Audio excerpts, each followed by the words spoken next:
Hi friends, നമ്മൾ കഴിഞ്ഞ ക്ലാസ്സിൽ പഠിച്ചത് ഭാഷാ പഠനത്തിലെ ക്രമമായിരുന്നു. ഈ ക്ലാസ്സിൽ നമ്മൾ പഠിക്കാൻ പോകുന്നത് ഭാഷണ വൈകല്യങ്ങളെക്കുറിച്ചാണ്. ഭാഷണ വൈകല്യങ്ങളെക്കുറിച്ച് നമുക്ക് പ്രീവിയസ് ക്വസ്റ്റ്യൻസ് ഒരുപാട് വന്നിട്ടുണ്ട്. അപ്പം ഒന്നാമത്തെ ഭാഷണ വൈകല്യം എന്ന് പറയുന്നത് കൊഞ്ഞയാണ്, അല്ലെങ്കിൽ ലിസ്പിംഗ് എന്ന് പറയും. കൊഞ്ഞ എന്ന് പറഞ്ഞാൽ ചില പദങ്ങൾ വ്യക്തമായി ഉച്ചരിക്കാൻ കുട്ടിക്ക് പ്രയാസം അനുഭവപ്പെടുന്ന ഒരു വൈകല്യത്തെയാണ് കൊഞ്ഞ എന്ന് പറയുന്നത്.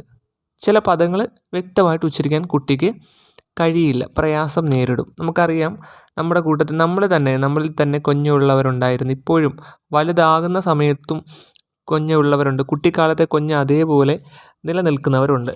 ചില കാര്യങ്ങൾ പറയുമ്പോൾ, ചില വാക്കുകൾ ഉച്ചരിക്കുമ്പോൾ വ്യക്തമായിട്ട് പറയാൻ പറ്റത്തില്ലാത്ത ഒരവസ്ഥയാണ് എന്തെന്ന് പറയുന്നത്, കൊഞ്ഞ എന്ന് പറയുന്നത്. അതിനുള്ള കാരണമെന്ന് പറഞ്ഞാൽ ആ കുട്ടിക്കാലത്തെ സംസാര രീതി മാറ്റമില്ലാതെ തുടരുന്നതാണ് ഈ ഒരു കൊഞ്ഞയ്ക്ക് കാരണം. കുഞ്ഞുനാളിൽ നമ്മൾ സംസാരിക്കുന്ന ആ ഒരു രീതി അത് മാറ്റമില്ലാതെ തന്നെ അത് മാറ്റാൻ ശ്രമിക്കാതെ വളരുമ്പോഴും അത് തുടരുന്നത് കൊണ്ടാണ് ഇങ്ങനെയൊരു കൊഞ്ഞ ഉണ്ടാകാൻ, അത് മാറാത്തതിൻ്റെ കാരണമെന്ന് പറയുന്നത്. അത് പിന്നെ മാറ്റാൻ പ്രയാസമാണ്. അപ്പോൾ കൊഞ്ഞ അല്ലെങ്കിൽ ലിസ്പിംഗ് എന്താണെന്ന് മനസ്സിലായി. ചില പദങ്ങളെ വ്യക്തമായിട്ട് ഉച്ചരിക്കാൻ കുട്ടിക്ക് പ്രയാസം നേരിടേണ്ടി വരുന്നു, അല്ലെങ്കിൽ അനുഭവപ്പെടുന്നു. ഇതിനെയാണ് കൊഞ്ഞ എന്ന് പറയുന്നത്, അല്ലെങ്കിൽ ലിസ്പിംഗ് എന്ന് പറയുന്നത്. കുട്ടിക്കാലത്തെ സംസാര രീതി മാറ്റമില്ലാതെ തുടരുന്നതാണ് ഇതിന് കാരണം. രണ്ടാമത്തെയാണ് അസ്പഷ്ടത, അല്ലെങ്കിൽ സ്ലറിങ് എന്ന് പറയും. അസ്പഷ്ടത എന്ന് പറഞ്ഞാൽ ഒന്നിലധികം പദങ്ങൾ അസാധാരണമായി ഒട്ടിച്ചേരുന്നത് കൊണ്ടാണ് അസ്പഷ്ടത ഉണ്ടാകുന്നതെന്ന് മനസ്സിലാക്കുക. ഒന്നിലധികം പദങ്ങൾ അസാധാരണമായിട്ട് ഒട്ടിച്ചേരുന്നത് മൂലമാണ് എന്തുണ്ടാകുന്നത്, അസ്പഷ്ടത ഉണ്ടാകുന്നത്. അതിന് കാരണം എന്ന് പറയുന്നത് ആവശ്യത്തിനധികം തിടുക്കം കാണിക്കുന്നത് കൊണ്ടാണ് ഇങ്ങനെ അസ്പഷ്ടത ഉണ്ടാകുന്നത്. ഓവറായിട്ട് എന്ത് ചെയ്യുന്നു, തിടുക്കം. അതായത് ഇപ്പോൾ എന്തെങ്കിലും ഒരു കാര്യം കുട്ടിയോട് വായിക്കാൻ പറഞ്ഞാൽ, സംസാരിക്കാൻ പറഞ്ഞാൽ അത് തിടുക്കം കാണിച്ചിട്ട് അത് വെപ്രാളത്തോടു കൂടി എന്ത് ചെയ്യുന്നു, അവതരിപ്പിക്കാൻ ശ്രമിക്കുമ്പോഴാണ് എന്ത് സംഭവിക്കുന്നത്, ഈ അസ്പഷ്ടത സംഭവിക്കുന്നത്. ഓക്കെ, അപ്പോൾ ഒന്നിലധികം പദങ്ങൾ അസാധാരണ. ഇപ്പം ഉദാഹരണം പറയുകയാണെങ്കിൽ, രണ്ട് പാ ഒക്കെ ഇങ്ങനെ അടുപ്പിച്ചടിപ്പിച്ചിരിക്കുന്ന സമയത്ത് പെട്ടെന്ന് കുട്ടി പറയാൻ ശ്രമിക്കും. അപ്പോൾ എന്താണ്, രണ്ട് പാ ഉച്ചരിക്കാതെ ഒരു പാ മാത്രം ഉച്ചരിക്കുന്നു. ഓക്കെ, മൂന്നാമത്തെയാണ് വിക്ക് സ്റ്റട്ടറിങ് എന്ന് പറയും. Stuttering and stammering. വിക്കിനെ നമ്മൾ പൊതുവേ സ്റ്റട്ടറിങ് ആൻഡ് സ്റ്റാമറിങ് എന്ന് പറയുന്നു. ഒരു പദം ഉച്ചരിക്കുന്നതിന് മുമ്പ് കുട്ടി ചില അക്ഷരങ്ങൾ ആവർത്തിക്കുന്നതിനാണ് നമ്മൾ പൊതുവെ വിക്ക് അല്ലെങ്കിൽ സ്റ്റട്ടറിങ് എന്ന് പറയുന്നത്. വിക്കിനെ നമുക്ക് സ്റ്റട്ടറിങ് എന്നും സ്റ്റാമറിങ് എന്നും പറയാം. ഒരു പദം ഉച്ചരിക്കുന്നതിന് മുമ്പ് കുട്ടി ചില അക്ഷരങ്ങൾ ആവർത്തിക്കുന്നതാണ് വിക്ക് എന്ന് പറയുന്നത്. നമുക്ക് സാധാരണ രീതിയിൽ നമുക്കറിയാം വിക്ക്. അതിനെ നമ്മൾ പൊതുവെ സ്റ്റട്ടറിങ് എന്ന് പറയും. അതായത് ഇങ്ങനെ ഒരു പദം ഉച്ചരിക്കുന്നതിന് മുമ്പ് കുട്ടി ചില അക്ഷരങ്ങൾ ആവർത്തിക്കുന്നതിനെ വിക്ക് എന്ന് പറയും. ആ വിക്കിനെ സ്റ്റട്ടറിങ് എന്ന് പറയും. ഇനി വിക്കിൽ തന്നെ സ്റ്റാമറിങ് ഉണ്ട്. സ്റ്റാമറിങ് എന്ന് പറഞ്ഞാൽ ചില വാക്കുകൾ യഥാക്രമം ഉച്ചരിക്കാൻ കഴിയാതെ വരുമ്പോൾ കുട്ടികൾ എന്ത് ചെയ്യുന്നു, ചില അസ്വാഭാവികമായ ചില മുഖചേഷ്ടകളൊക്കെ പ്രകടിപ്പിക്കുന്നു. ഇതിനെയാണ് സ്റ്റാമറിങ് എന്ന് പറയുന്നത്. അപ്പോൾ വിക്കിൽ സ്റ്റട്ടറിങ് എന്ന് പറഞ്ഞാൽ ഒരു പദം ഉച്ചരിക്കുന്നതിന് മുമ്പ് കുട്ടി ചില അക്ഷരങ്ങൾ ആവർത്തിക്കുന്നതിനെയാണ് വിക്ക് എന്ന് പറയുന്നത്, അല്ലെങ്കിൽ സ്റ്റട്ടറിങ് എന്ന് പറയുന്നത്. സ്റ്റാമറിങ് എന്ന് പറഞ്ഞു കഴിഞ്ഞാൽ ചില വാക്കുകൾ യഥാക്രമം ഉച്ചരിക്കാൻ കഴിയാതെ വരുമ്പോൾ അസ്വാഭാവികമായ മുഖചേഷ്ടകൾ വരുന്നു. കുട്ടി ഇങ്ങനെ പറയാൻ ശ്രമിക്കുമ്പോൾ എന്താണ്, മുഖം ഇങ്ങനെ കോടിയൊക്കെ പോകുന്നതായിട്ട് നമുക്ക് കാണാൻ സാധിക്കും. അപ്പം മുഖത്തിൽ ചേഷ്ടകൾ വരുന്നതിനെയാണ് സ്റ്റാമറിങ് എന്ന് പറയുന്നത്. സ്റ്റട്ടറിങ് എന്ന് പറഞ്ഞാൽ ഒരു പദം ഉച്ചരിക്കുന്നതിന് മുമ്പ് കുട്ടി ചില അക്ഷരങ്ങൾ ആവർത്തിക്കുന്നു. അടുത്തായിട്ട് ഭാഷയുമായി ബന്ധപ്പെട്ട് നമ്മൾ ഭാഷയെക്കുറിച്ചാണ് പഠിക്കുന്നത്. അപ്പം ഭാഷയുമായി ബന്ധപ്പെട്ട് ചില സൈക്കോളജിസ്റ്റുകളുടെ ചില ഡെഫിനിഷൻസുകൾ നമ്മൾ ഇന്ന് അറിഞ്ഞിരിക്കുക. അതിൽ സ്കിന്നർ പറയുന്നത് മുതിർന്നവരുടെ ഭാഷാ പ്രയോഗത്തെ അനുകരിച്ചുകൊണ്ടാണ് കുട്ടി ഭാഷ പഠിക്കുന്നതെന്നാണ്. മുതിർന്നവരുടെ ഭാഷാ പ്രയോഗത്തെ അനുകരിച്ചാണ് കുട്ടി ഭാഷ പഠിക്കുന്നതെന്ന് പറഞ്ഞത് ആരാണ്, സ്കിന്നറാണെന്ന് മനസ്സിലാക്കുക. മുതിർന്നവർ, അതായത് നമ്മുടെ വീട്ടിലാണെങ്കിൽ നമ്മുടെ പേരൻസ്, അതേപോലെ നമ്മുടെ വീട്ടുകാർ, ബന്ധുക്കൾ, അവരുടെയൊക്കെ ഭാഷാ പ്രയോഗത്തെ അനുകരിച്ചുകൊണ്ടാണ് കുട്ടി ഭാഷ പഠിക്കുന്നത്. ശരിയാണ്, സ്കിന്നർ പറഞ്ഞത് വളരെ കറക്റ്റാണ്. എന്താണെന്ന് വെച്ച് കഴിഞ്ഞാൽ, ഇപ്പോൾ ഓരോ നാട്ടിൽ നമ്മൾ ചെന്ന് കഴിഞ്ഞാൽ, ഇപ്പോൾ നമ്മുടെ കേരളത്തിൽ തന്നെ തെക്കൻ ജില്ലകളിലെ സംസാര രീതി, നമ്മുടെ മധ്യ കേരളം, എറണാകുളം, തൃശ്ശൂർ പോലെയുള്ള ജില്ലകളിലെ ആ ഒരു പിന്നെ സ്ലാങ്, അതേപോലെ വടക്കോട്ടുള്ള ജില്ലകളിലെ സ്ലാങ്. അപ്പം ഇതെല്ലാം എന്താണ്, വ്യത്യസ്തമാണ്. അപ്പം അതെല്ലാം കാരണം എന്ന് പറഞ്ഞാൽ പണ്ട് മുതലേ അനുകരിച്ചു കൊണ്ട് വരുന്നത് കൊണ്ടാണ് അല്ലേ. അല്ലാതെ നമുക്കിപ്പം ഒരു കുട്ടി ജനിക്കുമ്പം തന്നെ അവരുടെ ആ ഒരു സ്ലാങ് ഇങ്ങനെയാണെന്ന് നമുക്കറിയില്ല, അപ്പം കുട്ടിക്കറിയില്ല. അപ്പം എന്താണ്, അത് അവർ മുതിർന്ന ആളുകൾ, നമ്മുടെ പേരൻസിനെയൊക്കെ എന്താണ്, അല്ലെങ്കിൽ നമ്മുടെ വീട്ടുകാരെ അനുകരിച്ചു കൊണ്ടാണ് നമ്മൾ ആ ഒരു രീതി അല്ലെങ്കിൽ ആ ഒരു ഭാഷാ ശൈലി നമ്മൾ പഠിക്കുന്നത്. അപ്പം അത് തന്നെയാണ് സ്കിന്നർ ഇവിടെ പറഞ്ഞത്, മുതിർന്നവരുടെ ഭാഷാപ്രയോഗത്തെ അനുകരിച്ചു കൊണ്ടാണ് കുട്ടി ഭാഷ പഠിക്കുന്നത് എന്ന് പറഞ്ഞത് ആരാണ്, സ്കിന്നറാണ്. അതേപോലെ നോം ചോംസ്കി പറഞ്ഞ ഒരു ഡെഫിനിഷൻ, ഭാഷയുമായി ബന്ധപ്പെട്ട് നോം ചോംസ്കി പറഞ്ഞ ഒരു ഡെഫിനിഷൻ നമ്മൾ മനസ്സിലാക്കേണ്ടതുണ്ട്. കാരണം അത് എപ്പോഴും നമുക്ക് ചോദിക്കുന്ന ഒന്നാണ്. അതായത് അറിവെന്നത് കേവലം വിവരം മാത്രമല്ല, വിജ്ഞാനമാണ്. അറിവെന്ന് പറഞ്ഞാൽ അതൊരു വിവരം മാത്രമല്ല, അതൊരു വിജ്ഞാനമാണ്. അതേപോലെ ഭാഷ നിർമ്മിക്കപ്പെടുകയാണ് ചെയ്യുന്നത്. ഭാഷയുടെ പ്രാഗ്രൂപം നമ്മുടെ ബ്രെയിനിൽ തന്നെയുണ്ട് എന്ന് പറഞ്ഞ വ്യക്തിയാണ് നോം ചോംസ്കി. അതായത് ഒരു LAD, ഒരു ലാംഗ്വേജ് അക്വിസിഷൻ ഡിവൈസ് നമ്മുടെ തലച്ചോറിലുണ്ട്. നമ്മുടെ പിന്നെ ഭാഷയുടെ ഒരു പ്രാഗ്രൂപം നമ്മുടെ ബ്രെയിനിലുണ്ട് എന്ന് പറഞ്ഞ വ്യക്തിയാണ് ആര്, നോം ചോംസ്കി. അപ്പോൾ അറിവെന്നത് കേവലം വിവരം മാത്രമല്ല, വിജ്ഞാനമാണ്. ഭാഷ നിർമ്മിക്കപ്പെടുകയാണ് ചെയ്യുന്നത്. ഭാഷയുടെ പ്രാഗ്രൂപം നമ്മുടെ ബ്രെയിനിൽ ഉണ്ട് എന്ന് പറഞ്ഞ വ്യക്തി ആരാണ്, നോം ചോംസ്കിയാണ്. അതേപോലെ നോം ചോംസ്കിയുടെ ഒരു കൺസെപ്റ്റാണ് രചനാന്തരണ പ്രജനന വ്യാകരണം. ഒന്ന് ഓർത്ത് വെച്ചേക്കുക, രചനാന്തരണ പ്രജനന വ്യാകരണം എന്ന് പറയുന്ന ഒരു കൺസെപ്റ്റ്, ഒരാശയം നോം ചോംസ്കിയുടേതാണ്. ട്രാൻസ്ഫോർമേഷണൽ ജനറേറ്റീവ്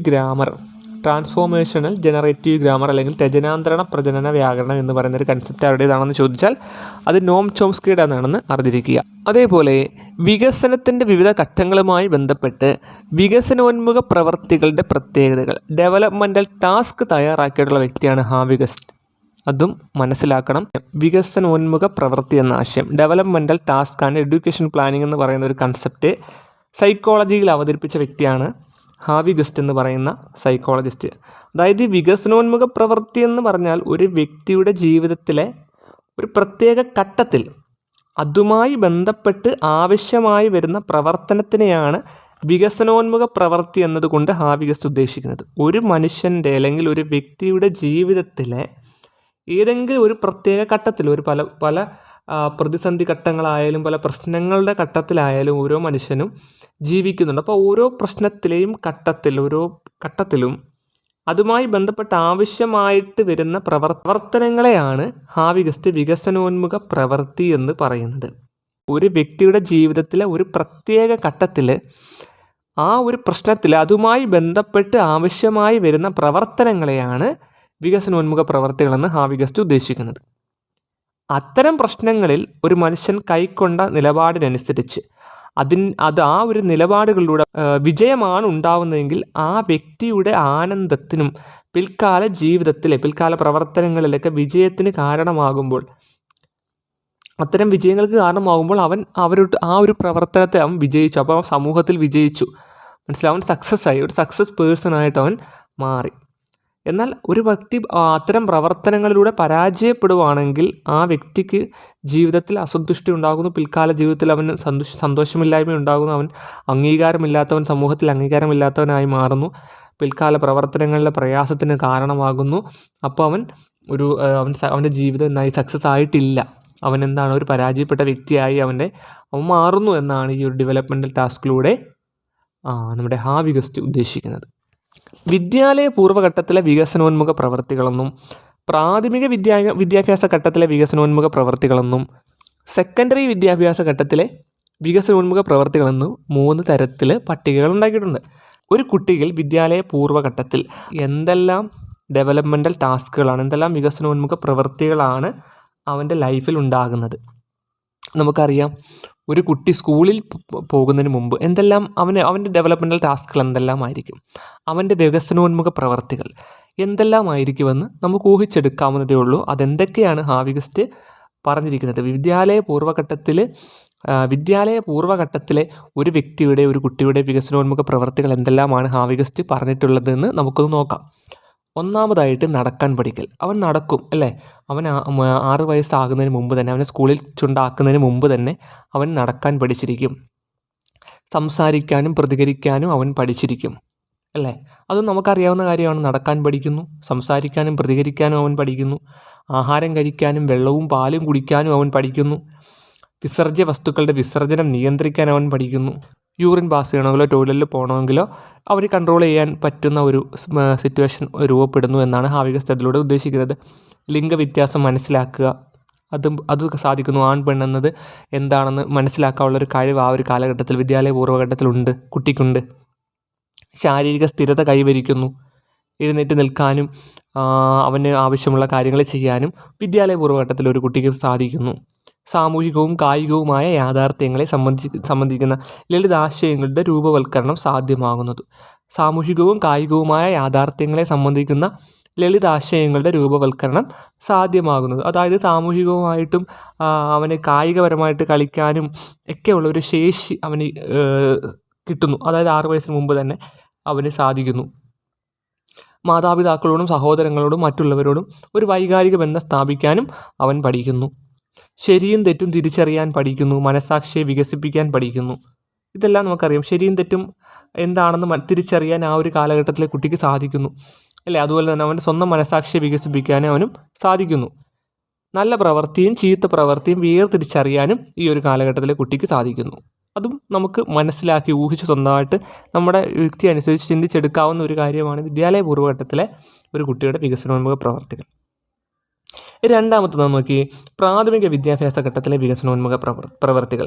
അതായത് 6 മുതൽ 12 വയസ്സ് വരെയുള്ള ഒരു കുട്ടിയുടെ വികസനോന്മുഖ പ്രവർത്തികൾ എന്തെല്ലാമാണെന്ന് നോക്കാം. 1. സാധാരണ കളികൾക്ക് ആവശ്യമായ കായിക നൈപുണികൾ വളർത്തൽ. അതറിയാം, കായിക നൈപുണികൾ വളർത്തുക, കായികപരമായിട്ടുള്ള സ്കില്ലുകൾ കുട്ടികൾ ഉണ്ടാക്കിയെടുക്കുക. എന്ത് സാധാരണ കളികൾക്ക് ആവശ്യമായി, ഇപ്പോൾ ക്രിക്കറ്റ് കളിക്കാൻ, ഫുട്ബോൾ കളിക്കാൻ എന്തെല്ലാം കാര്യങ്ങൾ, എന്തെല്ലാം സ്കില്ല് വേണം, അതൊക്കെ കുട്ടികൾ ഉണ്ടാക്കിയെടുക്കുന്ന ഒരു കായികപരമായിട്ടൊരു സ്കില്ലുകൾ ഉണ്ടാക്കിയെടുക്കുന്ന ഒരു കാലഘട്ടം അത് പ്രാഥമിക വിദ്യാഭ്യാസ ഘട്ടത്തിലായിരിക്കും. എന്ത് തരം കളിയായാലും ആ കളിയിലൊരു സ്കില്ലുണ്ട്. ആ സ്കില്ല് കുട്ടികൾ ഡെവലപ്മെൻറ്റ് ചെയ്യുന്നത് ഏത് ഘട്ടത്തിലായിരിക്കും? പ്രാഥമിക വിദ്യാഭ്യാസ ഘട്ടത്തിലായിരിക്കും. കാരണം നമ്മൾ കളികൾ പഠിച്ചു വരുന്നത് നമ്മൾ വിദ്യാലയത്തിൽ ചേരുമ്പോഴാണ്. കൂട്ടുകാരുമായിട്ട് നമ്മൾ ഇൻ്റർവെൽ പീരീഡിൽ നമ്മൾ കളിക്കുന്നു. അപ്പോൾ ഓരോ കളിയുടെയും പ്രത്യേകതകൾ, എങ്ങനെ കളിക്കണമെന്നും ആ കളി എങ്ങനെയാണ് ഡെവലപ്പ് ചെയ്യേണ്ടതെന്നൊക്കെ നമ്മൾ പഠിക്കുന്നത് എപ്പോഴാണ്? ഈ ഒരു പ്രാഥമിക വിദ്യാലയ ഘട്ടത്തിലാണ്. അപ്പോൾ അതിന് ശേഷമല്ല നമ്മൾ പഠിക്കുന്നത് പ്രാഥമിക വിദ്യാലയ ഘട്ടം 6 വയസ്സ് മുതൽ 12 വയസ്സ് വരെയുള്ള, അതായത് 1-ാം ക്ലാസ് മുതൽ 7-ാം ക്ലാസ് വരെ LP UP ഘട്ടത്തിലാണ് നമ്മളിത് പഠിക്കുന്നത്. വളരുന്ന ജീവി എന്ന നിലയിൽ അവനവനോട് തന്നെ ഒരു വിശാല മനോഭാവം സൃഷ്ടിച്ചെടുക്കുന്നു. അതായത് പ്രാഥമിക വിദ്യാഭ്യാസ ഘട്ടത്തിലാണ് കുട്ടി അവനവനോട് തന്നെ ഒരു വിശാലമായ മനോഭാവം രൂപപ്പെടുന്നത്. ഞാൻ എന്താണ്, എൻ്റെ കഴിവുകൾ എന്തെല്ലാമാണ്, എൻ്റെ സ്വഭാവം എന്തെല്ലാമാണ് എന്നുള്ള കാര്യങ്ങളെല്ലാം മനസ്സിലാക്കി ഒരു വിശാലമായൊരു മനോഭാവം സൃഷ്ടിക്കാൻ കഴിയുന്നത് ഈ ഒരു കാലഘട്ടത്തിലാണ്. അതേപോലെ സമവയസ്കരോട് പൊരുത്തപ്പെടാൻ പഠിക്കുന്നത് പ്രാഥമിക വിദ്യാഭ്യാസ ഘട്ടത്തിലാണ്. അത് നമുക്കറിയാം അല്ലേ? കൂട്ടുകാരുമായിട്ട് പൊരുത്തപ്പെടാൻ പഠിക്കുന്നു പ്രാഥമിക വിദ്യാഭ്യാസ ഘട്ടത്തിലാണ്. ഉചിതമായ ആൺപെൺ ചുമതലകൾ അഭ്യസിക്കുന്നു. അതായത് ഇപ്പം ആൺകുട്ടിക്ക് വേണ്ട ചുമതലകൾ അല്ലെങ്കിൽ പെൺകുട്ടിക്ക് വേണ്ട ചുമതലകൾ എന്തെല്ലാമാണ് എന്ന് മനസ്സിലാക്കുകയും അതേപോലെ വായന, എഴുത്ത്, കണക്ക് കൂട്ടൽ എന്നിവയിലെ അടിസ്ഥാന നൈപുണ്യങ്ങളെ വികസിക്കുന്നു അല്ലേ? വായിക്കാൻ പഠിക്കുന്നു, എഴുതാൻ പഠിക്കുന്നു, കണക്ക് കൂട്ടാൻ പഠിക്കുന്നു. അപ്പം ആ സ്കില്ലുകൾ ഡെവലപ്പ് ചെയ്യുന്നത് ഈ ഒരു പ്രാഥമിക വിദ്യാഭ്യാസ ഘട്ടത്തിലാണ്. അതേപോലെ ദൈനംദിന ജീവിതത്തിന് ആവശ്യമുള്ള ആശയങ്ങൾ സ്വാംശീകരിക്കുന്നു. ദൈനംദിന ജീവിതത്തിന് വേണ്ടിയിട്ടുള്ള കൺസെപ്റ്റുകൾ എന്തെല്ലാമാണ് അതെല്ലാം മനസ്സിലാക്കി പഠിക്കുന്നത് ഈ ഒരു കാലഘട്ടത്തിലാണ്. മനസാക്ഷിയും സന്മാർഗബോധവും മൂല്യങ്ങളും വികസിപ്പിക്കുന്നതും ഈ ഒരു ഘട്ടത്തിലാണ്. അതായത് പ്രാഥമിക വിദ്യാലയ ഘട്ടത്തിലാണ് മനസാക്ഷി ഉണ്ടാകുന്നത്, കുട്ടികൾക്ക് സന്മാർഗപരമായിട്ടുള്ള മോറൽ വാല്യൂസിനെ കുറിച്ച് മനസ്സിലാക്കാൻ സാധിക്കുന്നത്, മൂല്യങ്ങളെക്കുറിച്ച് മനസ്സിലാക്കാൻ സാധിക്കുന്നത്, അതൊക്കെ വികസിപ്പിക്കുന്നത്, സ്വന്തം മനസാക്ഷിക്കൊത്ത് അത് വികസിക്കുന്നത്, ഡെവലപ്മെൻറ്റ് ചെയ്യുന്നത് പ്രാഥമിക വിദ്യാഭ്യാസ ഘട്ടത്തിലാണെന്ന് മനസ്സിലാക്കുക. അതേപോലെ വ്യക്തി സ്വാതന്ത്ര്യം നേടിയെടുക്കുന്നു. ഓരോ വ്യക്തികൾക്കും ഉണ്ടാകുന്ന സ്വാതന്ത്ര്യം, ഓരോ വ്യക്തി സ്വാതന്ത്ര്യം, നമുക്ക് നമ്മുടേതായ ഒരു ഫ്രീഡം ഉണ്ടെന്ന് മനസ്സിലാക്കുന്ന ഒരു ഘട്ടമാണ് ഏതെന്ന് പറയുന്നത് ഈ ഒരു പ്രാഥമിക വിദ്യാഭ്യാസ ഘട്ടമെന്ന് പറയുന്നത്. അതേപോലെ സാമൂഹിക സംഘങ്ങളോടും സ്ഥാപനങ്ങളോടുമുള്ള മനോഭാവം വികസിപ്പിക്കുന്നതും പ്രാഥമിക വിദ്യാഭ്യാസ ഘട്ടത്തിലാണ്. ജീവിതത്തോട് ബന്ധമുള്ള മൂല്യങ്ങളും വിശ്വാസങ്ങളും വികസിപ്പിക്കുന്നതും പ്രാഥമിക വിദ്യാഭ്യാസ ഘട്ടത്തിലാണ്. ജീവിതത്തോട് ബന്ധമുള്ള മൂല്യങ്ങളും വിശ്വാസങ്ങളും വികസിപ്പിക്കുന്നതും ഈ ഒരു ഘട്ടത്തിലാണ്. അടുത്തത് സെക്കൻഡറി വിദ്യാഭ്യാസ ഘട്ടത്തിലെ വികസനോന്മുഖ പ്രവർത്തികളാണ്. അതിൽ സെക്കൻഡറി വിദ്യാഭ്യാസ ഘട്ടം എന്ന് പറഞ്ഞാൽ ഏകദേശം ഒരു 8ാം ക്ലാസ് മുതൽ +2 ഡിഗ്രി വരെയുള്ള കാലഘട്ടത്തിലാണ് സെക്കൻഡറി വിദ്യാഭ്യാസ ഘട്ടം എന്ന് പറയുന്നത്. അപ്പം അതിൽ വരുന്നത് ഒന്നാമത്തേത് 2 ലിംഗത്തിലും പെട്ട സമവയസ്കരോട് പുതിയതും കൂടുതൽ പക്വമായ ബന്ധം ആർജിക്കുന്നു.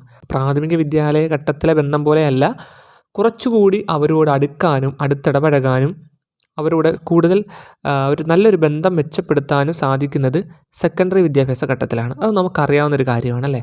നമ്മൾ എൽ പിയിലും യു പിയിലും പഠിച്ച പോലെ ആയിരിക്കത്തില്ല, ആ ഒരു ഫ്രണ്ട്സ് ആയിരിക്കില്ല നമ്മൾ ഹൈസ്കൂളിലും ഹയർ സെക്കൻഡറി ലെവലിലൂടെ ചെല്ലുമ്പോൾ അവർ കൂടുതൽ നമ്മളെന്താണ് അവരുമായിട്ട് ഇൻട്രാക്ട് ചെയ്യുകയും അവർ കൂടുതൽ നല്ലൊരു ഫ്രണ്ട്സായിട്ട് മാറുകയൊക്കെ ചെയ്യുന്നുണ്ട്.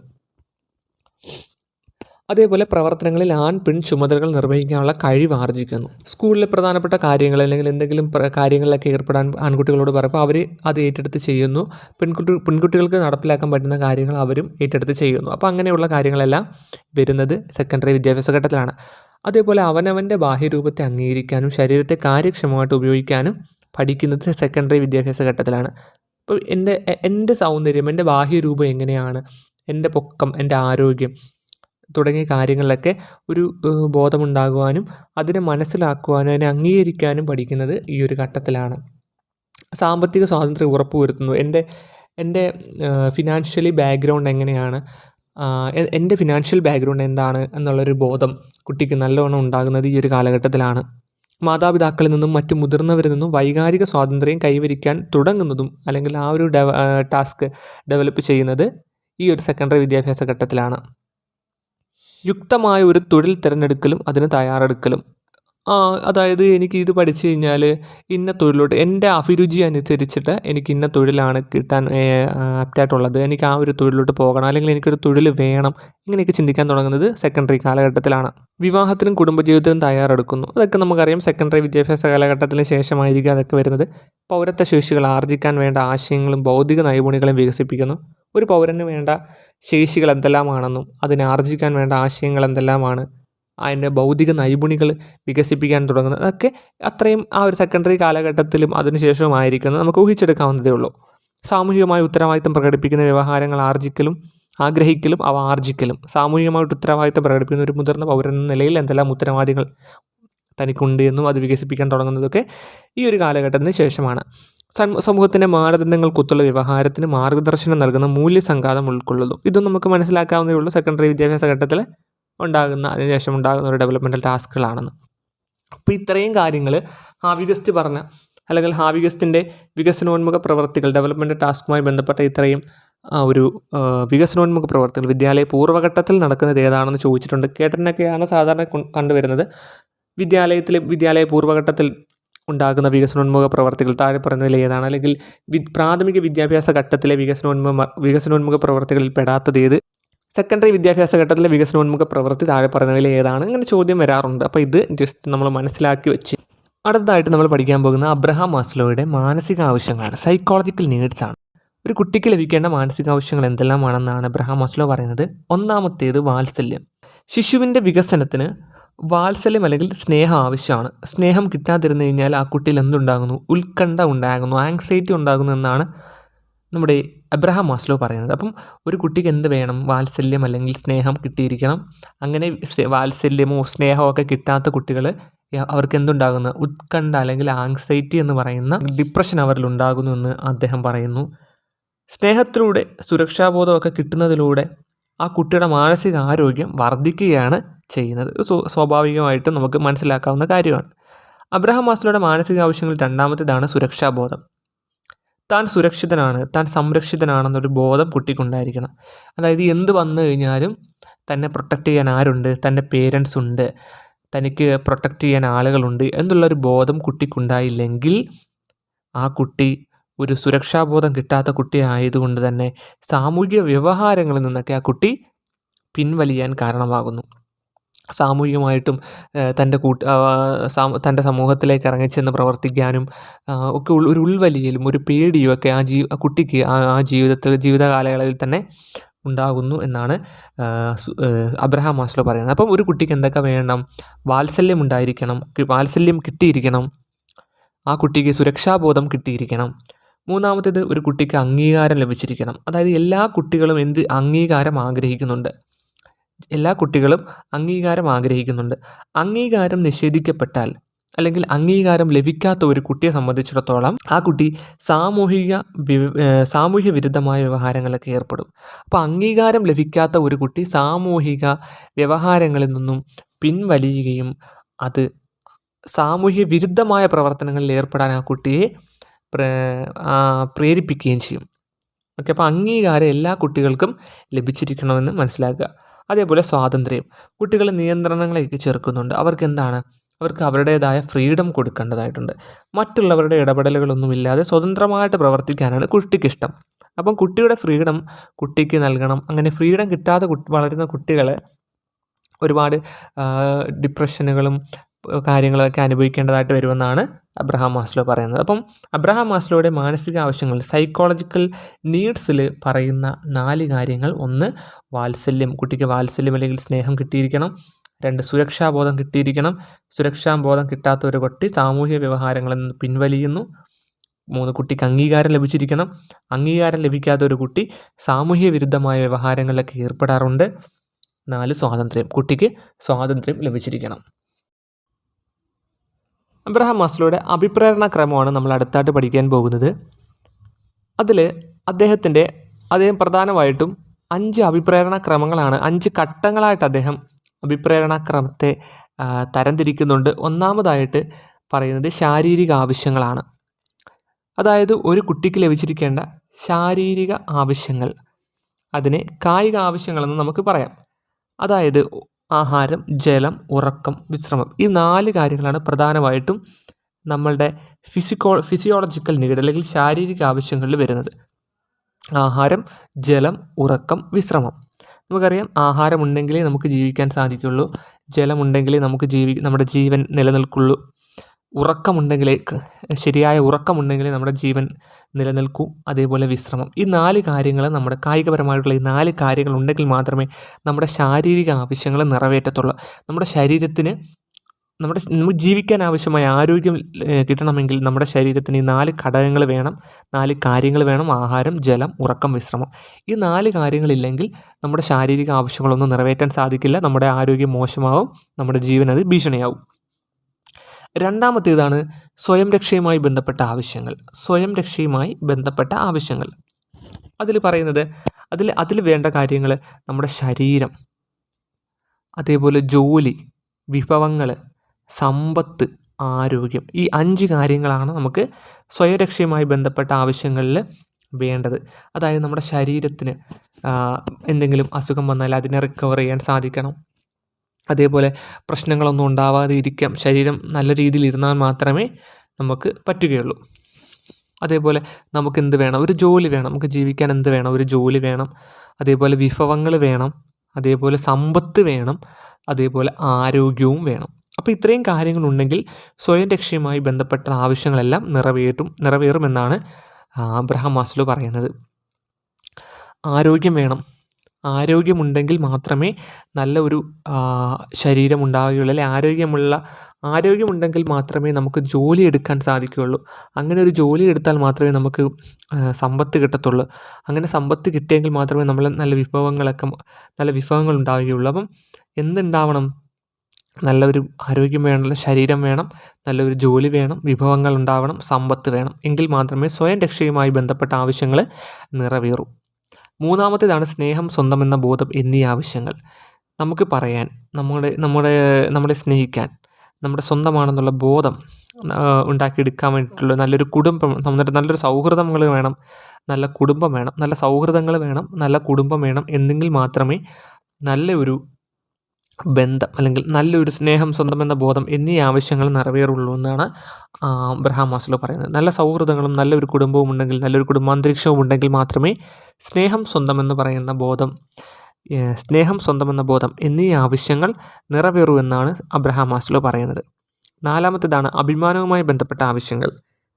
അഭിമാനവുമായി ബന്ധപ്പെട്ട ആവശ്യങ്ങൾ നിറവേറണമെങ്കിൽ ആദരവ് ലഭിച്ചിരിക്കണം, ബഹുമാനം ലഭിച്ചിരിക്കണം, ആത്മവിശ്വാസം ഉണ്ടായിരിക്കണം, വിജയം കിട്ടിയിരിക്കണം. എങ്കിൽ മാത്രമേ അഭിമാനവുമായി ബന്ധപ്പെട്ട ആവശ്യങ്ങൾ നിറവേറൂ. ഇപ്പം നമുക്കൊരു നല്ല ജോലി ലഭിച്ചു കഴിഞ്ഞാൽ നമുക്ക് നമ്മുടെ ആത്മവിശ്വാസം വർദ്ധിക്കുന്നു, മറ്റുള്ളവരുടെ ആദരവിന് പാത്രമാകുന്നു, മറ്റുള്ളവരുടെ ബഹുമാനത്തിന് പാത്രമാകുന്നു, നമുക്ക് നല്ലൊരു വിജയം കൈവരിക്കാൻ സാധിക്കുന്നു. അപ്പോൾ നമ്മൾ എന്തായി? അഭിമാനവുമായി ബന്ധപ്പെട്ട ആവശ്യങ്ങൾ നമ്മുടെ നിറവേറി, നമ്മൾക്ക് നല്ല സാറ്റിസ്ഫാക്ഷൻ ലഭിക്കുന്നു. ആ 4 ആവശ്യങ്ങളും നിറവേറിക്കഴിഞ്ഞാൽ അഞ്ചാമത്തെ അഭിപ്രേരണക്രമം ആത്മയാഥാർത്ഥ്യവൽക്കരണം അല്ലെങ്കിൽ സ്വത്താവിഷ്കാരം എന്ന് പറയുന്ന ഒരു സ്റ്റേജിലേക്ക് നമ്മൾ എത്തിച്ചേരുന്നു. അതായത് ധാർമ്മികത ഉണ്ടാകുന്നു, സർഗശക്തി ലഭിക്കുന്നു, ഒരു പ്രോബ്ലം വന്നാൽ പരിഹരിക്കാൻ അതിൻ്റെ ഒരു പ്രശ്നപരിഹരണം സാധ്യമാകുന്നു. ഇതെല്ലാം പ്രോബ്ലം സോൾവിങ് എല്ലാം സാധ്യമായിക്കൊണ്ട് നമ്മളൊരു ഒരു ടോപ്പ് ലെവലിലേക്ക് നമ്മൾ എത്തിച്ചേരുന്നു. ഈ 4 ആവശ്യങ്ങളും നമ്മൾക്ക് ലഭിക്കുമ്പോഴാണ് അഞ്ചാമത്തെ ആത്മയാഥാർത്ഥ്യവൽക്കരണം അല്ലെങ്കിൽ സ്വത്താവിഷ്കാരം എന്ന് പറയുന്ന ഏറ്റവും ടോപ്പ് ലെവലിലേക്ക് നമ്മൾ ചെല്ലുന്നത് എന്നാണ് അബ്രഹാം മാസ്ലോ പറയുന്നത്. അപ്പോൾ അബ്രഹാം മാസ്ലോയുടെ അഭിപ്രേരണക്രമം 5 അറിഞ്ഞിരിക്കുക. 1 ശാരീരിക ആവശ്യങ്ങൾ അല്ലെങ്കിൽ കായികപരമായിട്ടുള്ള ആവശ്യങ്ങൾ, ആഹാരം, ജലം, ഉറക്കം, വിശ്രമം. ഈ 4 കാര്യങ്ങൾ ലഭിച്ചു കഴിഞ്ഞാൽ നമ്മുടെ ശാരീരിക ആവശ്യങ്ങൾ നമുക്ക് ലഭിച്ചു. നമ്മുടെ ശാരീരിക ആവശ്യങ്ങൾ നമ്മൾ നിറവേറ്റി. സ്വയം രക്ഷയുമായി ബന്ധപ്പെട്ട ആവശ്യങ്ങൾ നിറവേറണമെങ്കിൽ ശരീരവും ജോലിയും വിഭവങ്ങളും സമ്പത്തും ആരോഗ്യം ലഭിച്ചിരിക്കണം. അത് ലഭിച്ചാൽ 3ാമത്തെ ഘട്ടമായ സ്നേഹം, സ്വന്തമെന്ന ബോധം എന്നീ ആവശ്യങ്ങൾ നിറവേറിയിരിക്കണം. അതിന് നല്ല സൗഹൃദങ്ങൾ വേണം, നല്ല കുടുംബം വേണം. ഇത് ലഭിച്ചാൽ നമുക്ക് സ്നേഹവും സ്വന്തമെന്ന ബോധവും എന്നീ ആവശ്യങ്ങൾ നിറവേറി. അത് കഴിഞ്ഞ് നമ്മൾ 4ാമത്തെ ഘട്ടത്തിലോട്ട് പോകണമെങ്കിൽ അഭിമാനവുമായി ബന്ധപ്പെട്ട ആവശ്യങ്ങൾ നിറവേറിയിരിക്കണം. നമുക്ക് നല്ലൊരു ജോലിയൊക്കെ ലഭിച്ചു, നമുക്ക് നല്ല സാമ്പത്തിക അടിത്തറയൊക്കെ ലഭിച്ചു, നമുക്ക് നല്ല ആരോഗ്യമൊക്കെ ഉണ്ട്. അങ്ങനെ നമ്മൾ പോകുമ്പോൾ നമുക്ക് നല്ല മറ്റുള്ളവരുടെ ബഹുമാനവും ആദരവും സ്നേഹവും ആത്മവിശ്വാസവും ഒക്കെ ലഭിച്ചു, നമ്മളുടെ വിജയമൊക്കെ കൈവരിച്ച് അഭിമാനവുമായി ബന്ധപ്പെട്ട ആവശ്യങ്ങളും നമുക്ക് ലഭിച്ചു. ശേഷം നമ്മൾ ആത്മയാഥാർത്ഥ്യവൽക്കരണം അല്ലെങ്കിൽ സ്വത്താവിഷ്കാരം എന്ന് പറയുന്ന 5ാമത്തെ ഘട്ടത്തിലേക്ക് പോകുന്നു. അവിടെ നമുക്ക് ധാർമ്മികതയും സർഗശക്തിയും ഒക്കെ ലഭിച്ചുകൊണ്ട് നമ്മളൊരു പ്രോബ്ലം സോൾവിങ്ങും പ്രശ്ന പരിഹരണമൊക്കെ സാധ്യമാക്കി നമ്മൾ ഒരു വിജയം കൈവരിക്കുന്നു എന്നാണ് അബ്രഹാം മാസ്ലോ പറയുന്നത്. അടുത്തതായി നമ്മൾ പഠനം എന്ന് പറയുന്ന ഒരു ടോപ്പിക്കിലോട്ട് പോവുകയാണ്. അതിൽ പ്രധാനമായിട്ടും ഒരു 3 ഡെഫിനിഷൻ നമ്മൾ അറിഞ്ഞിരിക്കണം. അനുഭവത്തിലൂടെയുള്ള വ്യവഹാര പരിവർത്തനമാണ് പഠനം എന്ന് പറയുന്നത് ഗേറ്റ്സ് ആണ്. പഠനവുമായി ബന്ധപ്പെട്ട ഒരു ഡെഫിനിഷനാണ്. അനുഭവത്തിലൂടെയുള്ള വ്യവഹാര പരിവർത്തനമാണ് പഠനം എന്ന് പറഞ്ഞത് ഗേറ്റ്സ് ആണ്. പഠനം അനുക്രമം നടക്കുന്ന വ്യവഹാര അനുയോജനമാണെന്ന് പറഞ്ഞത് സ്കിന്നറാണ്. പഠനം അനുക്രമം നടക്കുന്ന വ്യവഹാര അനുയോജനമാണ് എന്ന് പറഞ്ഞത് സ്കിന്നറാണ്. ഏതൊരു പ്രവർത്തനവും അത് വ്യക്തിയെ വികസിതനാക്കുമെങ്കിൽ പഠനമെന്ന് പറയാമെന്ന് പറഞ്ഞത് വുഡ്വർത്ത്. അപ്പോൾ പഠനവുമായി ബന്ധപ്പെട്ട 3 ഡെഫിനിഷൻസ് ആണ് നമ്മൾ പഠിച്ചത്. അത് തിരിഞ്ഞു പോകാതെയും മറന്നു പോകാതെയും പഠിക്കേണ്ടതായിട്ടുണ്ട്. അപ്പോൾ ഡെഫിനിഷൻസ് പഠിക്കുമ്പോൾ നമ്മൾ എന്തെങ്കിലും കണക്ട് ചെയ്ത് പഠിക്കണമെന്ന് ഞാൻ ഫസ്റ്റ് ക്ലാസ്സിൽ തന്നെ പറഞ്ഞിട്ടുണ്ട്. അപ്പോൾ നമ്മൾ ക്രോ ആൻഡ് ക്രോയുടെ ഡെഫിനിഷനൊക്കെ പഠിച്ചപ്പോൾ നമ്മളത് പറഞ്ഞിട്ടുണ്ട്. അതേപോലെ ഏതൊരു ഡെഫിനിഷൻ പഠിച്ചാലും ആ സൈക്കോളജിസ്റ്റിൻ്റെ പേരും ആ ഡെഫിനിഷനും തമ്മിൽ കണക്ട് ചെയ്ത് പഠിച്ചു കഴിഞ്ഞാൽ നമ്മളത് മറക്കില്ല. അത് നിങ്ങൾ മനസ്സിലാക്കുക. നിങ്ങളുടേതായ രീതിയിൽ നിങ്ങൾക്ക് എങ്ങനെ വേണമെങ്കിലും പഠിക്കാം. അപ്പം നിങ്ങൾക്ക് മനസ്സിലാവുന്ന രീതിയിൽ നിങ്ങൾക്ക് എങ്ങനെ വേണമെങ്കിലും അതിനെ കണക്ട് ചെയ്ത് പഠിക്കാവുന്നതാണ്. ഇപ്പം നമുക്ക് പഠനവുമായി ബന്ധപ്പെട്ട് കൊണ്ടുള്ള ഡെഫിനിഷൻസ് പഠിക്കും.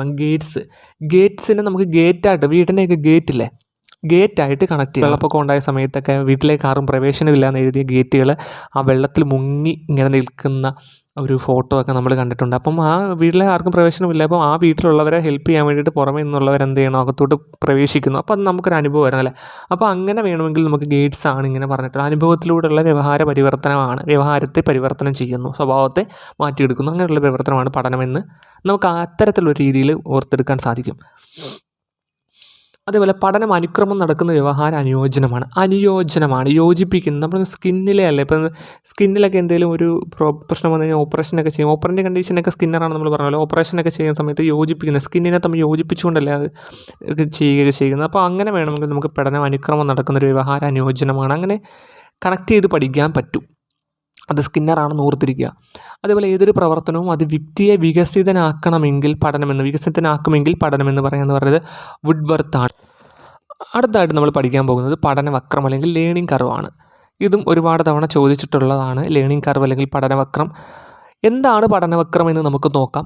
ആവർത്തന പരിശീലനത്തിലൂടെ കൈവരിക്കുന്ന പുരോഗതിയെ കാണിക്കുന്ന രേഖീയ ചിത്രീകരണമാണ് പഠനവക്രം എന്ന് പറയുന്നത്. ഇത് പഠിതാവിൻ്റെ പഠനം എങ്ങനെ മെച്ചപ്പെട്ടു എന്നതിൻ്റെ രേഖയാണ്. രേഖ വരയ്ക്കുമ്പോൾ കാലയളവ് എക്സ് അക്ഷത്തിലും പഠനത്തിൻ്റെ അളവ് വൈ അക്ഷത്തിലും രേഖപ്പെടുത്തുന്നു. പഠനവക്രം അല്ലെങ്കിൽ ലേണിംഗ് കർവ് എന്ന് പറഞ്ഞാൽ ആവർത്തന പരിശീലനത്തിലൂടെ കൈവരിക്കുന്ന പുരോഗതിയെ കാണിക്കുന്ന ഒരു രേഖീയ ചിത്രീകരണമാണ്. എത്രത്തോളം കൂടുതൽ പരിശീലിക്കുന്നുവോ ആ ഒരു പരിശീലനത്തിൻ്റെ അടിസ്ഥാനത്തിലുണ്ടാകുന്ന പുരോഗതി, എത്രത്തോളം പുരോഗതി കിട്ടുന്നു എന്നതിനെ കാണിക്കുന്ന ഒരു രേഖീയ ചിത്രീകരണത്തെയാണ് പഠനവക്രം അല്ലെങ്കിൽ ലേണിംഗ് കർവ് എന്ന് പറയുന്നത്. ഇത് ഒരു പഠിതാവിൻ്റെ പഠനം എങ്ങനെ മെച്ചപ്പെട്ടു എന്ന് നമുക്ക് മനസ്സിലാക്കാൻ സാധിക്കും. ആ ഒരു കർവ് കാണുമ്പോൾ നമുക്ക് എങ്ങനെയാണ് ഒരു പഠിതാവിൻ്റെ പഠനം മെച്ചപ്പെട്ടു എന്നത് നമുക്ക് മനസ്സിലാക്കിയെടുക്കാൻ സാധിക്കും. ആ ഒരു പഠനരേഖ വരയ്ക്കുമ്പോൾ എക്സ് ആക്സിൽ യൂണിറ്റ് ഓഫ് ടൈമാണ് കൊടുക്കുന്നത്. അതായത് കാലയളവ് എക്സ് ആക്സിസിൽ കൊടുക്കുന്നു. വൈ ആക്സിസിൽ എന്ത് കൊടുക്കുന്നു? പഠനത്തിൻ്റെ അളവ്, എമൗണ്ട് ഓഫ് ലേണിംഗ് കൊടുക്കുന്നു. അപ്പം വൈ ആക്സിസിൽ എമൗണ്ട് ഓഫ് ലേണിംഗ്, പഠനത്തിൻ്റെ അളവ് കൊടുക്കുന്നു. എത്രത്തോളം പഠിച്ചു എന്ന് മനസ്സിലാക്കുന്നത് വൈ ആക്സിസിലാണ്. എക്സ് ആക്സിസിൽ യൂണിറ്റ് ഓഫ് ടൈം, കാലയളവ്, എത്ര കാലയളവ് എടുത്തിട്ടാണ് പഠിച്ചത് എന്നുള്ള കാര്യങ്ങൾ എക്സ് അക്ഷത്തിലും കാണിക്കുന്നു. ഒന്നാമത്തെ പഠനവക്രം നമുക്ക് നോക്കാം. ഋജുരേഖ വക്രം അല്ലെങ്കിൽ സ്ട്രെയിറ്റ് ലൈൻ കർവ്. ഈ സ്ട്രെയിറ്റ് ലൈൻ കർവ് എന്ന് പറയുന്നത് പഠനത്തിൽ സംഭവിക്കുന്ന ഒരേ നിരക്കിലുള്ള പുരോഗതിയെ കാണിക്കുന്ന ഒരു രേഖയാണ്. പഠനത്തിൽ സംഭവിക്കുന്ന ഒരേ നിരക്കിലുള്ള പുരോഗതിയെ കാണിക്കുന്ന രേഖയാണ് ഋജുരേഖ വക്രം അല്ലെങ്കിൽ സ്ട്രെയിറ്റ് ലൈൻ കർവ് എന്ന് പറയുന്നത്. പ്രായോഗിക തലത്തിൽ ഈ വക്രം എന്ന് പറയുന്നത് ഒരു അസാധാരണമാണ്, സാധാരണമല്ല. അതായത് എന്ത് സംഭവിച്ചാലും എന്താണ് പഠനത്തെ ബാധിക്കുന്നില്ല. എന്ത് കാര്യമുണ്ടായാലും ഒരു വ്യക്തിയെ സംബന്ധിച്ചുള്ള എന്ത് കാര്യമുണ്ടായാലും അവൻ്റെ പഠനത്തെ അത് ബാധിക്കുന്നില്ല. ഒരേ നിരക്കിലുള്ള പുരോഗതി ഇങ്ങനെ ഉണ്ടായിക്കൊണ്ടേയിരിക്കുന്നു. ഇതൊരു അസാധാരണമായ വക്രമാണ്. അപ്പോൾ ഉന്മധ്യ വക്രം അല്ലെങ്കിൽ കോൺവെക്സ് കർവ് എന്ന് പറഞ്ഞാൽ പ്രാരംഭഘട്ടത്തിൽ പഠനം നല്ല പുരോഗതി കാണിക്കുകയും ക്രമേണ മന്ദഗതിയിലാവുകയും ചെയ്യുന്നു. അതുകൊണ്ട് തന്നെ ഈ ഉന്മധ്യ വക്രത്തിന് മറ്റൊരു പേരുണ്ട്, ഋണത്വരണ പഠനവക്രം അല്ലെങ്കിൽ നെഗറ്റീവ്ലി ആക്സിലറേറ്റഡ് ലേണിംഗ് കർവ് എന്നും വിളിക്കുന്നുണ്ട്. ഇത് ഒരു കുട്ടിക്ക് അവൻ്റെ പ്രവർത്തനം ലളിതമായി മാറുകയോ അല്ലെങ്കിൽ അവന് ഈ പറയുന്ന പ്രവർത്തനത്തിൽ മുൻപരിശീലനമൊക്കെ കിട്ടിയിട്ടുണ്ടാവുകയോ അവൻ നല്ലവണ്ണം അറിയാവുന്ന ഒരു കാര്യമാണെങ്കിൽ അതെന്താവുന്നു, അവർ പിന്നെ അത് ആ ഒരു പ്രവർത്തനത്തിൽ മടുപ്പുണ്ടാകാൻ കാരണമാകുന്നു. പ്രവർത്തനം ലളിതമാവുകയോ അല്ലെങ്കിൽ പഠിതാവിന് സമാനമായ പ്രവർത്തനങ്ങളിൽ മുൻപരിശീലനം കിട്ടിയിട്ടുണ്ടാവുകയൊക്കെ ചെയ്യുന്ന സന്ദർഭങ്ങളിലാണ് ഇത്തരത്തിലുള്ള ഉന്മധ്യ വക്രം അല്ലെങ്കിൽ കോൺവെക്സ് കർവ് രൂപപ്പെടുന്നതാണ് എന്നാണ് പറയുന്നത്. അപ്പോൾ ഉന്മധ്യവക്രം മനസ്സിലായി. ആദ്യ ഘട്ടത്തിലൊക്കെ പഠനം നല്ല പുരോഗതി കാണിക്കുകയും പിന്നീട് എന്തായിട്ട് മാറുന്നു, പിന്നീട് അത് മന്ദഗതിയിലാവുകയും ചെയ്യുന്നു. അതിനാൽ ഇതിനെ, ഈ ഉന്മധ്യവക്രത്തെ അല്ലെങ്കിൽ കോൺവെക്സ് കർവിനെ ഋണത്വരണ പഠനവക്രം അല്ലെങ്കിൽ നെഗറ്റീവ്ലി ആക്സിലറേറ്റഡ് ലേണിംഗ് കർവ് എന്നും വിളിക്കുന്നുണ്ട്. ഇനി മൂന്നാമത്തെ പഠനവക്രമാണ് നതമധ്യവക്രം അല്ലെങ്കിൽ കോൺകേവ് കർവ്. അത് കാണുമ്പോൾ നമുക്കറിയാം ആദ്യഘട്ടത്തിൽ പഠന പുരോഗതി മന്ദഗതിയിലായിരിക്കും, സ്ലോയിലായിരിക്കും തുടങ്ങുന്നത്. പിന്നീട് എന്താണ്, ക്രമേണ വർദ്ധിച്ച് വരികയും ചെയ്യുന്നു. അപ്പോൾ ഇത്തരത്തിലുള്ള ഒരു പുരോഗതി കാണിക്കുന്നത് കൊണ്ട് ഇതിനെ പോസിറ്റീവ്ലി ആക്സിലറേറ്റഡ് ലേണിംഗ് കർവ് അല്ലെങ്കിൽ ധനത്വരണ പഠനവക്രം എന്നും വിളിക്കുന്നു. അപ്പോൾ ധനത്വരണ പഠനവക്രം, പോസിറ്റീവ്ലി ആക്സിലറേറ്റഡ് ലേണിംഗ് കർവ് എന്ന് വിളിക്കുന്നത് ഏത് വക്രത്തെയാണ്? നതമധ്യ വക്രത്തെ അല്ലെങ്കിൽ കോൺകേവ് കർവിനെയാണ്. ആദ്യഘട്ടത്തിൽ പഠന പുരോഗതി എന്താണ്, മന്ദഗതിയിലാണ്. പിന്നീട് എന്ത് ചെയ്യുന്നു, ക്രമേണ അത് വർദ്ധിക്കുന്നു. ഇതിന് കാരണമെന്ന് പറയുന്നത് പ്രവർത്തനം പ്രയാസകരമായിരിക്കുകയോ സമാന പ്രവർത്തനങ്ങളിൽ നേരത്തെ ഒട്ടും പരിചയം ലഭിക്കാതിരിക്കുകയോ ചെയ്യുന്ന സന്ദർഭങ്ങളിലാണ് ഇത്തരം പഠനവക്രം ഉണ്ടാകുന്നു. ഇനി നാലാമത്തേതാണ് സമ്മിശ്ര വക്രം അല്ലെങ്കിൽ മിക്സഡ് കർവ്. ഈ മിക്സഡ് കർവ് നോക്കുക, സാധാരണഗതിയിൽ പഠനം മന്ദഗതിയിൽ തുടങ്ങുകയാണ്. മന്ദഗതിയിൽ തുടങ്ങിയിട്ട് പിന്നീട് എന്താണ്, പെട്ടെന്ന് പുരോഗതിയൊക്കെ വന്നിട്ട് വീണ്ടും മന്ദഗതിയിലേക്കാവുന്നുണ്ട്. ഒരു എസ് ആകൃതിയിലുള്ളൊരു പഠനവക്രമാണ്, എസ് ആകൃതിയിലുള്ള രേഖയാണ് ഈ ഒരു പഠനവക്രത്തിലുള്ളത് എന്ന് മനസ്സിലാക്കുക. അപ്പോൾ എസ് ആകൃതിയിലുള്ള രേഖ സമ്മിശ്ര വക്രമാണെന്ന് നമ്മൾ മനസ്സിലാക്കുക. അപ്പോൾ ഈ 4 പഠനവക്രങ്ങളാണ് നമ്മൾ പഠിച്ചത്. 1 ഋജുരേഖ വക്രം, 2 ഉന്മധ്യവക്രം അല്ലെങ്കിൽ കോൺവെക്സ് കർവ്, അറിയപ്പെടുന്ന മറ്റൊരു പേര് ഋണത്വരണ പഠനവക്രം അല്ലെങ്കിൽ നെഗറ്റീവ്ലി ആക്സിലറേറ്റഡ് ലേണിംഗ് കർവ്, മൂന്നാമത്തേത് നതമധ്യവക്രം അല്ലെങ്കിൽ concave curve, positively accelerated learning curve അല്ലെങ്കിൽ ധനത്വരണ പഠനവക്രം, നാലാമത്തേത് സമ്മിശ്ര വക്രം അല്ലെങ്കിൽ മിക്സഡ് കർവ്, എസ് ആകൃതിയിലുള്ള കർവാണ്. ഇനി പഠന പീഠസ്ഥലി നോക്കാം. അതായത് എത്ര കൂടുതൽ പരിശീലനം ലഭിച്ചാലും ഒരു പുരോഗതിയും കാണിക്കാത്ത ചില സന്ദർഭങ്ങൾ കുട്ടികൾക്കുണ്ടാകാറുണ്ട്. ഇതിനെയാണ് പഠന പീഠസ്ഥലി അല്ലെങ്കിൽ ലേണിംഗ് പ്ലേറ്റു എന്ന് പറയുന്നത്. എത്ര കൂടുതൽ പരിശീലനം നൽകിയാലും എത്ര പഠിപ്പിച്ചാലും കുട്ടിക്ക് മനസ്സിലാവത്തില്ല, അല്ലെങ്കിൽ കുട്ടിയിൽ ഒരു പഠന പുരോഗതി കാണിക്കുകയില്ല.